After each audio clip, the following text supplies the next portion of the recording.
High guys and welcome back to the channel Deepak Yadav education. तो दोस्तों बात करने वाले एक बहुत ही ज़्यादा इंपॉर्टेंट न्यूज़ के बारे में। कल से आप लोगों ने देखा होगा Israel, Hamas, Hezbollah, Iran, Gaza पट्टी, लेबनान, रशिया, ये सारी चीज़ें ट्रेंड कर रही हैं। इसके पीछे का रीज़न क्या है उसको बहुत ही सिंपल तरीके से हम इस वीडियो के अंदर में समझने वाले हैं। पूरे वीडियो को देखना, तभी हर एक बात आपको बढ़िया तरीके से समझ में आएगी। फिलहाल के लिए इजराइल की साइड से स्टेटमेंट आया है और वो बोलते हैं कि 7 अक्टूबर 2023 का बदला जाकर अब हम लोगों ने लिया है। 7 अक्टूबर 2023 ये वो तारीख है जब वापस से इजराइल और गाज़ा पट्टी के बीच में जो ये पूरा युद्ध है वो शुरू होता हुआ नजर आता है। इजराइल का कहना है कि 24 घंटे के अंदर अंदर इजराइल ने अपने 2 बड़े दुश्मनों को ख़त्म किया है। इसमें से सबसे बड़ा जो दुश्मन हमास का चीफ लीडर को मार गिराया, वो भी ईरान के अंदर में। ये एक बहुत बड़ा कारण बनने वाला है कि आने वाले समय पे बहुत बड़े डिस्प्यूट्स नजर आएंगे हमें मिडिल ईस्ट में। उसके पीछे का रीज़न सभी कुछ यहाँ पे डिस्कस करेंगे। तो एक दुश्मन तो हमास का चीफ है, दूसरा यहाँ पे दोस्तों हिजबुल्ला का जो मिलिट्री लीडर है उसको भी मार गिराया है। ये सभी मीडिया रिपोर्ट्स के अंदर में खबरें चर्चाओं में है। एक एक करके मैं आपको काफ़ी डिटेल से सभी चीज़ों को शेयर करूँगा, सिंपल तरीके से समझाऊँगा। पहले हम लोग मैप पे चलते हैं और समझते हैं हमास और हिजबुल्ला ये है क्या एग्जैक्टली। तो दोस्तों हर एक मैप को इंडिया के कंपैरिजन में अगर आप देखोगे तो ज़्यादा अच्छे और बेटर तरीके से समझ पाओगे। तो ये है इंडिया का मैप। इंडिया से आपने जाना है वेस्टर्न साइड में और इधर यहाँ पे मिडिल ईस्ट वाले पोर्शन को थोड़ा सा हम लोग अगर जूम करते हैं तो यहीं पर दोस्तों आपको इजराइल नज़र आएगा, ठीक है। और बराबर में ये गाज़ा पट्टी वाला रीजन है। इधर आपको वेस्ट बैंक देखने को मिलेगा। ऊपर आपको ये लेबनान नज़र आएगा। इधर यहाँ पे दोस्तों इराक है, ये है सीरिया। और थोड़ा सा इधर करेंगे तो यहाँ पे आपको ईरान नज़र आएगा।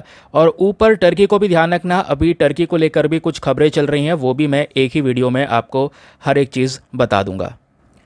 तो दोस्तों जैसे कि हम लोगों ने यहाँ पर देखा, इजराइल और गाज़ा पट्टी के बीच में लगातार ये जो डिस्प्यूट है वो जारी है। जो ये गाज़ा पट्टी वाला रीजन है दोस्तों, इसको लीड करता है हमास, यानी कि हमास यहाँ पे इसको कंट्रोल करता है। अब जैसे इजराइल है, कुछ और कंट्रीज़ हैं, वो यहाँ पे हमास को एज अ टेररिस्ट ऑर्गेनाइजेशन के तौर पर देखती हैं। तो इधर से हमास रॉकेट फायर करता है, उसकी आइडियोलॉजी है इजराइल को ख़त्म करना। अब इजराइल लगा है हमास को ख़त्म करने में। इस तरीके से जो ये डिस्प्यूट है, जो ये वॉर है, वो लगातार एक्सटेंड होता हुआ चला गया। अब दोस्तों यहाँ पे हमास की बात कर ली, उसके अलावा भी हम बात कर रहे थे लेबनान की। तो ध्यान रखिए, लेबनान भी एक बहुत इंपॉर्टेंट कंट्री है जो कि इजराइल के साथ में एक बॉर्डर को शेयर करता है। और ये जो लेबनान है, यहीं पे अगर हम जूम करेंगे तो इसकी कैपिटल आपको देखने को मिलेगी बेरूत। तो बेरूत के अंदर में आपको याद होगा कि अभी इजराइल ने एक बड़ा अटैक किया है, बिल्डिंग को यहाँ पर अटैक किया है, जिसकी वजह से रशिया भी नाराज़ हुआ। रशिया लगातार अपना स्टेटमेंट दे रहा है। रशिया कह रहा है कि इजराइल को किसी दूसरे देश की कैपिटल में जाके इस तरीके से अटैक नहीं करना चाहिए। यह अटैक जो हुआ है ये बेसिकली इंटरनेशनल लॉ का वायलेशन है। हाँ, हालांकि वो बात अलग है कि रशिया भी यूक्रेन के ऊपर इसी तरीके से अटैक कर रहा है। खैर, ये जानिए दोस्तों कि लेबनान से जो अटैक होते हैं इजराइल के ऊपर में, वो अटैक कौन करता है? वो करता है हिजबुल्ला, ठीक है। जैसे यहाँ पे हमने देखा था गाज़ा पट्टी को लीड करता है हमास ही, इसको कंट्रोल करता है, उस तरीके से यहाँ पर लेबनान का ये निचला जो हिस्सा है दोस्तों, इसको हिजबुल्ला लीड करता है। और कई सारी जो कंट्रीज़ हैं वो हिजबुल्ला को भी एज ए टेररिस्ट ऑर्गेनाइजेशन का जो टैग है वो दे चुकी हैं। तो इधर से ये भी अटैक करते हैं, चाहते हैं इजराइल को ख़त्म करना। तो इतनी बात आपको समझ में आई। अब 2 बड़े दुश्मन इजराइल के कौन से हुए? एक तो हुआ यहाँ पर हिजबुल्ला का मिलिट्री एडवाइज़र, जिसकी हम बात कर रहे हैं, शुक्र जो अभी चर्चा में है। उसके अलावा यहाँ पर जो हमास है, हमास का जो चीफ है बेसिकली, इसको भी यहाँ पर इजराइल ने मार गिराया है। अब दोस्तों सबसे जो खतरनाक चीज़ यहाँ पे वो दिखाई दे रही है कि इजराइल ने जो हमास के चीफ को मारा है, ये गाज़ा पट्टी में नहीं मारा है, क्योंकि हमास का चीफ है लेकिन वो गाज़ा पट्टी में नहीं रहता है दोस्तों। वो हमास का चीफ का जो रेसिडेंस है वो आपको ईरान में देखने को मिलेगा। वो ईरान के अंदर प्रेजेंट है, यानी कि अगर हम इस मैप को इस तरीके से देखें तो यहाँ से वो ईरान में रहता है।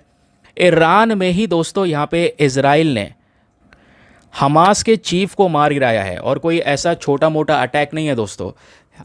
उस चीफ के साथ में जितने बॉडीगार्ड्स थे वो सब मारे गए। ऐसा यहाँ पर अटैक किया इजराइल की साइड से। और ये सभी चीज़ें हुई हैं दोस्तों एक बहुत ही ज़्यादा इम्पॉर्टेंट इवेंट के दौरान। अब वो इम्पॉर्टेंट इवेंट क्या है, अभी थोड़ी देर में आपको बताऊंगा। अब जितनी भी बातें मैंने आपको बताई हैं उनको मीडिया रिपोर्ट्स के थ्रू मैं आपको सभी चीज़ें कंफर्म कर देता हूं। जैसा आप देख पाओगे, इजराइल ने लेबनान को स्ट्राइक किया और हिजबुल्लाह का जो लीडर है उसको यहाँ पे अटैक किया। क्वेश्चन ये है कि हिजबुल्लाह के लीडर को क्यों मारा?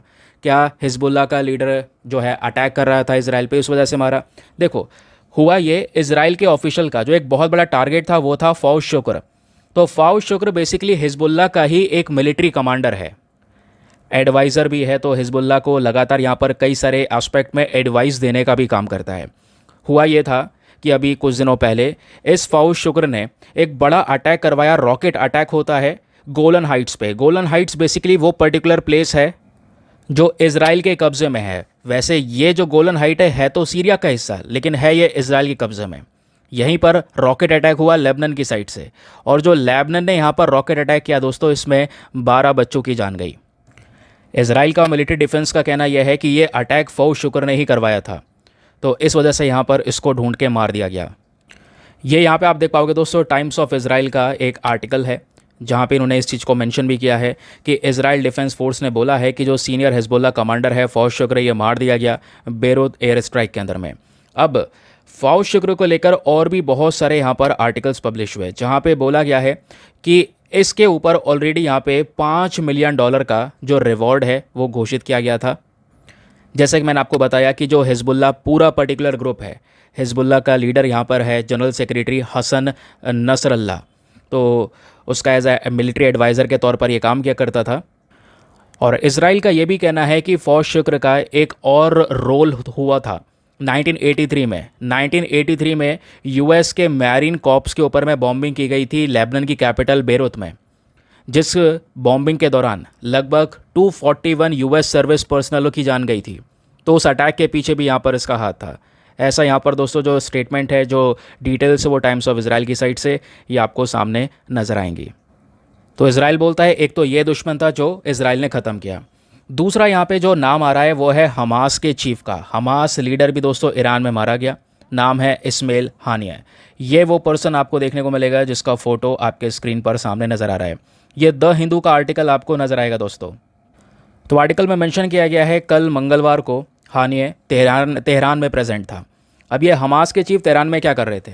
बेसिकली जो ईरान के नए प्रेसिडेंट है उनका इनाग्रेशन हो रहा था, ठीक है, क्योंकि यहाँ पर आपको पता है कि ईरान के जो पुराने वाले प्रेसिडेंट है इब्राहिम रईसी, उनका हेलीकॉप्टर क्रैश हुआ जिसकी वजह से उनकी जान चली गई थी लास्ट मंथ। तो अभी नए प्रेसिडेंट यहाँ पर आ चुके हैं जिनका नाम है मसूद। तो उन्हीं ईरान के प्रेसिडेंट की ओथ सेरेमनी के अंदर में ये हमास लीडर भी प्रेजेंट थे, और हमास लीडर के साथ साथ ईरान ने भारत को भी बुलाया था, पीएम मोदी, और साथ ही साथ में हमारे external affair minister S Jaishankar ji को भी यहाँ पर दोस्तों बुलाया गया था। बट हुआ क्या, इंडिया ने नितिन गडकरी जी को भेजा। नितिन गडकरी जी ने यहाँ पे ईरान के प्रेसिडेंट की ओथ सेरेमनी को अटेंड भी किया, प्लस यहाँ पे कई सारे फ़ोटोज़ उन्होंने शेयर किए। अगर मैं आपको ये दिखाऊं तो ये कुछ फ़ोटोज़ आपको नज़र आएंगे उस पर्टिकुलर ओथ सेरेमनी के, जहाँ पे ये सभी के साथ में बैठे हैं। प्लस इन्होंने यहाँ पर एक ट्वीट भी किया है इस पर्टिकुलर इवेंट को लेकर। जैसा आप ये देख पाओगे कि मैं ईरान के अंदर तेहरान में हूँ, और जो ये पूरा इवेंट चल रहा है इसमें पार्टिसिपेशन मिला है, इंडिया ने पार्टिसिपेट किया, सऊदी अरेबिया और भी वेरियस कंट्रीज़ के जो लीडर्स हैं यहाँ पे प्रेजेंट थे। तो आपको पता है कि जो ईरान है वो हमास को भी कंप्लीटली बैक करता है ना। हिजबुल्लाह का सपोर्टर तो ईरान है ही, हिजबुल्लाह को पूरी तरह से बैक करता है, लेकिन हमास को भी यहाँ पर पूरी तरह से बैक करता है। तो हमास के जो लीडर हैं वो भी यहाँ पर मतलब जाहिर सी बात है प्रेजेंट होंगे इस पर्टिकुलर इवेंट में।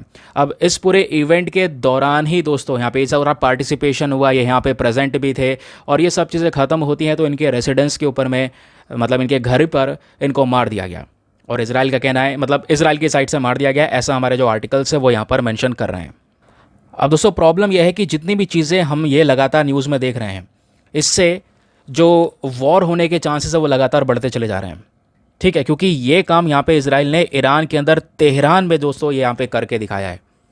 अब लगातार ईरान ने, अगर आप देख पाओगे तो पिछले कुछ महीने में अपने आसपास के ज़्यादातर कंट्रीज़ को अटैक कर दिया, सीरिया को अटैक कर दिया, इराक को अटैक कर दिया। इवन हम ये भी नहीं भूल सकते येमन के अंदर में जो हूदी रेबल्स हैं दोस्तों, येमेन के पोर्ट को भी यहाँ पर अटैक कर चुका है इजराइल, यहाँ से यहाँ तक।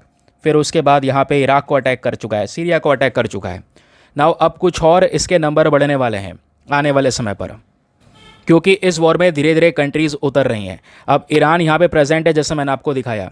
अब ईरान में यहाँ पे हमास चीफ मारे गए, ईरान की साइड से एक्शन हो सकता है, क्योंकि रिसेंटली आपको पता है ईरान ने ड्रोन अटैक भी किए थे इजराइल के ऊपर में, फिर इजराइल ने रिटेलिएशन में जवाब भी दिया। तो ऐसा यहाँ पर आने वाले समय पर और डिस्प्यूट्स क्रिएट हो सकते हैं। साथ ही साथ में ईरान के साथ दोस्तों रशिया भी उतर चुका है। क्यों? क्योंकि रशिया भी लगातार हिजबुल्ला को सपोर्ट करता है। किसको? हिजबुल्ला को।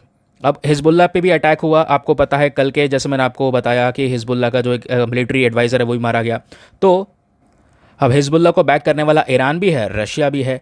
ये रशिया ऑलरेडी यहाँ पे आलोचना कर चुका है इसराइल के इस अटैक की कि इसराइल ने इंटरनेशनल लॉ का वायलेशन किया है।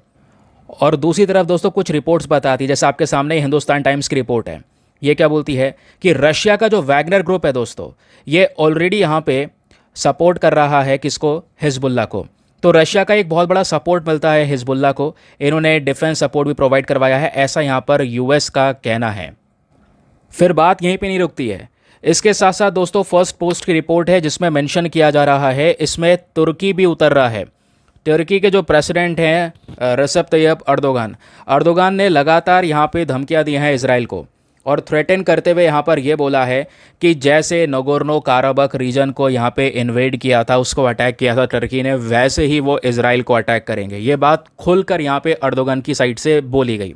लेकिन अर्दोगान ने जैसे ही यहाँ पर यह बात बोली है दोस्तों, उसके रेस्पॉन्स में इसराइल ने अर्दोगान को रिमाइंड किया है सद्दाम हुसैन के बारे में, कि सद्दाम हुसैन के बारे में याद है ना कि सद्दाम हुसैन के साथ क्या हुआ था। तो आप समझ सकते हैं कि किस तरीके से मिडिल ईस्ट के अंदर में लगातार प्रॉब्लम्स पे प्रॉब्लम्स बढ़ रही हैं। ये जो यहाँ पे टर्की वाली न्यूज़ है लगभग 29 जुलाई की है, तो ये भी 2-3 दिन पहले की खबर है। अब प्रॉब्लम यह है कि अगर इस तरीके से यहाँ पे कंट्रीज़ बढ़ेंगी, रशिया, ईरान और ये सब कुछ कंट्रीज साथ में इकट्ठी होंगी, तो यहाँ पे इजराइल के सपोर्ट में फिर यूएस को भी उतरना पड़ेगा। और अगर यहाँ पर यूएस इजराइल के सपोर्ट में उतरेगा तो दोस्तों आसपास में आप देख पाओगे क्या होगा। एक तरफ रशिया खड़ा है और एक तरफ यहाँ पर यूएस खड़ा है, और आपस में दोनों के बीच में करंट समय पर जो दुश्मनी है वो किस लेवल पर है वो हम लगातार इस जियोपॉलिटिकल सिनेरियो में देख ही रहे हैं। इस वजह से कई आर्टिकल्स में, एडिटोरियल्स में राइटर्स और भी कई सारे एनालिस्ट ये चीज़ें मेंशन कर चुके हैं कि एक जो वॉर आने वाले समय पर, एक नया वर्ल्ड वॉर जो शुरू हो सकता है वो मिडिल ईस्ट से भी शुरू हो सकता है, क्योंकि ये धीरे धीरे वॉर जब चलेगा इसमें बड़ी बड़ी कंट्रीज उतरेंगी, ये वॉर लगातार एक्सपैंड होता चले जाएगा। बट हम सभी लोग ऑब्वियसली बात है यही चाहेंगे ऐसा कुछ ना हो, शांतिपूर्वक इन सभी चीज़ों का समाधान निकाला जा सके और इस मामले को यहीं पर शांत किया जा सके। आई होप दोस्तों आपको वीडियो अच्छे से समझ में आया होगा, हर एक चीज़ क्लियर हुई होगी। ऐसे जियोपॉलिटिकल वीडियोस या और भी इंपॉर्टेंट जो भी हमारे न्यूज़ सेशंस होते हैं उस पर सेपरेट वीडियोस चाहिए तो नीचे कमेंट सेक्शन में इसके बारे में भी ज़रूर से मेंशन करना, ठीक है। बाकी चैनल को सब्सक्राइब ज़रूर कर लेना, क्योंकि ऐसे बहुत सारे और भी वीडियोज़ मैं आगे लेकर आऊँगा, तो उन सभी वीडियोज़ के जो नोटिफिकेशन है वो आप तक प्रॉपर तरीके से पहुँच पाएंगे। तो एक ही वीडियो में 3 से 4 खबरें मैंने एक साथ आपको पढ़ा दी, आपस में इंटरलिंक करके, जो पिछले 2 से 3 दिनों में चर्चाओं में थी। इन पे सेपरेट वीडियोस अलग अलग बनाने के बजाय एक ही जगह पर बनाना मैंने सही समझा। मिलते हैं आपसे अगले वीडियो में। आज के लिए bye bye, have a nice day, thank you and Jai Hind.